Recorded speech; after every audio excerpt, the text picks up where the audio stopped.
করে হাসো না, হ্যাঁ করে না হেসে দুইটা কথা শোনো।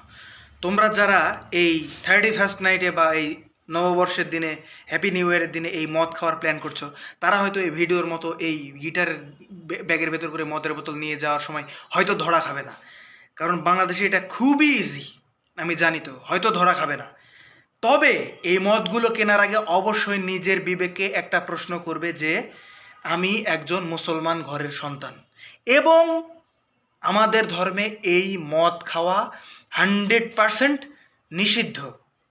তারপরেও যদি তোমার বিবেকে চায় যে হ্যাঁ মুসলমান হয়েছে তো কী হয়েছে, নিষিদ্ধ হয়েছে তো কী হয়েছে, তোমার বিবেকে যদি চাই তাহলে মদ তুমি কিনো।